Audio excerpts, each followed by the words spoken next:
आज चुनाव आयोग पूरी तरीके से ऐसा लगता है, ऐसा प्रतीत होता है जैसे कि बीजेपी की जेब में है, बीजेपी के लिए काम कर रहा है, बीजेपी को जितवाना चाहता है। क्योंकि जब भी विपक्ष की कोई भी पार्टी कोई भी कंप्लेंट चुनाव आयोग को करती है किसी भी चुनावी अनियमितता के खिलाफ, तो इलेक्शन कमीशन कोई कार्रवाई नहीं करता। साथ ही साथ जहां चुनाव आयोग कोई ऐसी संस्था नहीं है जो कि किसी सरकार के अंडर में काम कर रही है। संविधान ने चुनाव आयोग को निष्पक्ष व पारदर्शी चुनाव करवाने की जिम्मेदारी सौंपी है, लेकिन क्या चुनाव आयोग निष्पक्ष और पारदर्शी चुनाव कराने में सफल हुआ है? नहीं, क्योंकि लोगों को ये भरोसा ही नहीं है कि वो जिसको अपना वोट देना चाहते हैं उनको उनका वोट जा रहा है। जो स्थायी रूप से अपने मकान में रह रहा है, खुद मालिक है मकान का, वो तो ये मान के चलेगा कि मेरा वोट है। लेकिन देखने में आया कि जो चुनाव में वोट डालने के लिए आया मतदान केंद्र पर, तो उसे उसका नाम लिस्ट में मिला ही नहीं। उसके बाद वो बेचारा धक्के खाता रहा, लेकिन उसकी कोई सुनवाई नहीं हुई। और ऐसा क्यों होता है कि हमेशा जो वोट कटती है उसमें विशेष रूप से जो वोट बीजेपी के खिलाफ पड़ता है, जिसमें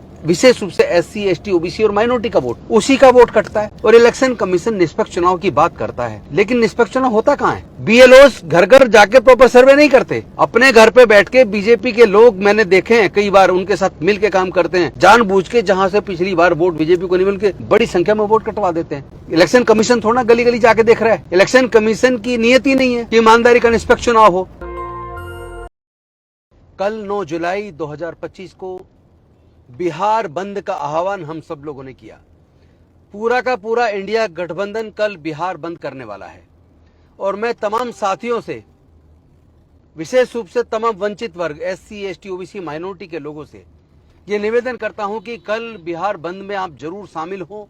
संवैधानिक तरीके से, शांतिपूर्वक तरीके से आप बिहार को बंद करें। चूंकि आज चुनाव आयोग पूरी तरीके से ऐसा लगता है, ऐसा प्रतीत होता है जैसे कि बीजेपी की जेब में है, बीजेपी के लिए काम कर रहा है, बीजेपी को जितवाना चाहता है। क्योंकि जब भी विपक्ष की कोई भी पार्टी कोई भी कंप्लेंट चुनाव आयोग को करती है किसी भी चुनावी अनियमितता के खिलाफ, तो इलेक्शन कमीशन कोई कार्रवाई नहीं करता। साथ ही साथ जहां चुनाव आयोग कोई ऐसी संस्था नहीं है जो कि किसी सरकार के अंडर में काम कर रही है। संविधान ने चुनाव आयोग को निष्पक्ष व पारदर्शी चुनाव करवाने की जिम्मेदारी सौंपी है, लेकिन क्या चुनाव आयोग निष्पक्ष और पारदर्शी चुनाव कराने में सफल हुआ है? नहीं, क्योंकि लोगों को यह भरोसा ही नहीं है कि वो जिसको अपना वोट देना चाहते हैं उनको उनका वोट जा रहा है।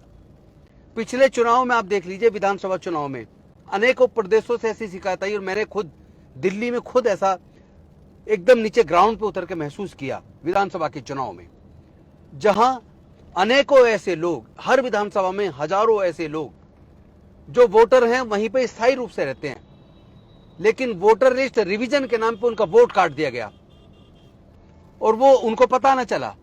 क्योंकि हर आदमी ऐसा नहीं है जो सोशल मीडिया पे, जो खासतौर पर डिजिटली पूरा चेक कर ले कि कहीं मेरा वोट तो नहीं कटा।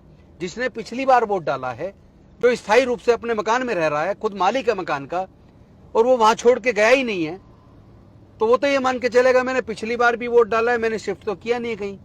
वो तो ये मान के चलेगा कि मेरा वोट है। लेकिन देखने में आया कि जो चुनाव में वोट डालने के लिए आया मतदान केंद्र पर, तो उसे उसका नाम लिस्ट में मिला ही नहीं।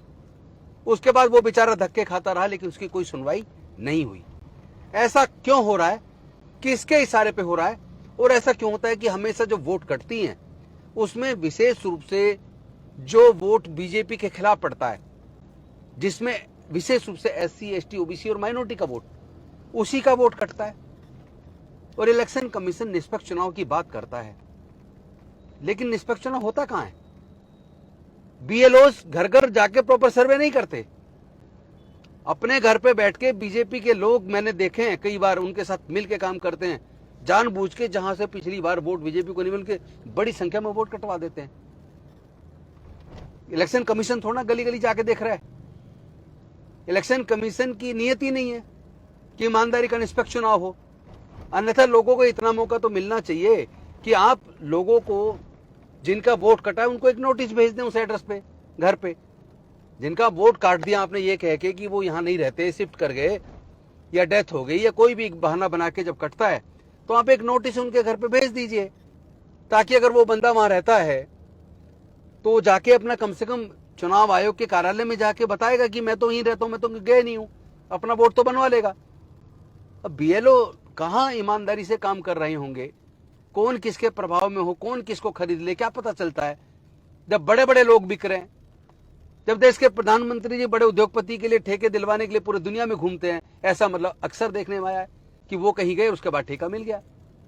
तो ऐसे हालात में आप कैसे उम्मीद करेंगे एक छोटी सी नौकरी पे काम करने वाला बीएलओ वो पूरी ईमानदारी के साथ जांच करके वोट बढ़ाने या कटवाने का काम करेगा।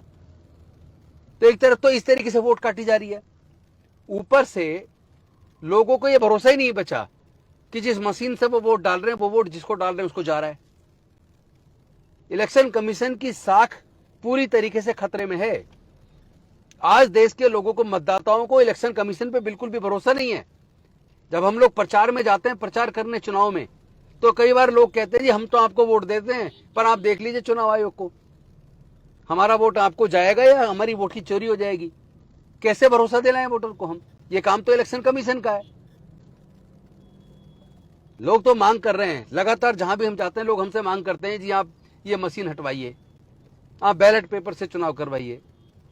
लेकिन उस बात को तो ना इलेक्शन कमीशन मानने को तैयार है, और सर्वोच्च न्यायालय में पिटीशन लिखती है, सर्वोच्च न्यायालय सारी पर्चियों की गिनती की भी बात करता है, लेकिन उस ऑर्डर को भी इलेक्शन कमीशन नहीं मानता। तो आज देश में मतदाता का भरोसा कायम करने की जरूरत है। लोगों का भरोसा चुनाव आयोग से पूरी तरह उठ रहा है, और अचानक ऐसे एकदम आदेश निकाल देना 1 महीने के अंदर करेंगे, और ऐसे ऐसे दस्तावेज मांगना जो है ही नहीं। खासतौर पर जो दलित समाज के लोग हैं, जो वंचित वर्ग के लोग हैं, जो झुग्गी झोपड़ी में रहते हैं, झुग्गियों में आग लगती है, उनके सारे दस्तावेज जो झुग्गी में रखे थे सारे जल जाते हैं। और जो लोग पढ़े नहीं है, जिन्होंने अपना बर्थ सर्टिफिकेट नहीं बनवाया, वो बेचारे क्या करें? जिनकी पुश्तें हमर खप गई, कई दशक से उनकी पुश्तें मरते या नहीं पुश्त आगे जा रही है, उनके पास कोई दस्तावेज फिर भी नहीं है। और खासतौर पर SC ST OBC माइनॉरिटी के जो गरीब तबका है, अनपढ़ तबका है, कमजोर तबका है, उनके पास तो दस्तावेज ही नहीं है कोई। क्या वो भारत के नागरिक नहीं है? क्या उनको भारत की सरकार को चुनने में वोट का अधिकार नहीं होना चाहिए? वैसे तो सरकार की जिम्मेदारी है कि सबके पास पेपर हो, उनके पेपर बनाए। क्यों नहीं बना रही है सरकारें? तो ये इस तरह का पक्षपात नहीं होना चाहिए, निष्पक्ष स्क्रूटनी होनी चाहिए। हम ये नहीं कह रहे कि स्क्रूटनी ना हो, लेकिन उसके लिए टाइम भी तो हो। उसके लिए टाइम उनको भी दिया जाए जिनका वोट कट रहा है, ताकि अगर गलत कटा तो वो कम से कम बनवा तो लें। तो आज मैं निवेदन करता हूं बिहार के तमाम साथियों से, खासतौर पर इंडिया गठबंधन के साथियों से, सब लोग बेहद मजबूती के साथ कल बिहार बंद को सफल बनाएं, लेकिन शांतिपूर्वक तरीके से बिहार बंद करें। कोई किसी तरह की तोड़फोड़ में शामिल ना हो। संपत्ति देश की है, हमारी है, वो किसी पार्टी की नहीं है। इसलिए हमें बहुत ही शांतिपूर्वक तरीके से पूरे बिहार को बंद करना है, और चुनाव आयोग को यह बता देना है कि हम किसी भी व्यक्ति का जिसका जायज वोट है उसका वोट कटने नहीं देंगे। ये धोखाधड़ी हम होने नहीं देंगे। हम ऐसे तमाम साथियों के साथ खड़े हैं जिनकी वोट कटने की संभावना दिख रही है, लेकिन जब तक हम हैं ऐसा होने नहीं देंगे। कल आप सब लोग बिहार बंद में शामिल होइए। बहुत बहुत धन्यवाद। जय भीम, जय भारत, जय संविधान, जोहार। नेशनल दस्तक की आपसे गुजारिश है कि अगर इसको बचाना चाहते हैं तो नेशनल दस्तक को सब्सक्राइब करने के लिए रेड कलर के सब्सक्राइब बटन को दबाएं, फिर बेल आइकन की घंटी दबाएं। नेशनल दस्तक को बचाने के लिए बहुत जरूरी है कि हर खबर को शेयर करें, लाइक करें, कमेंट जरूर करें।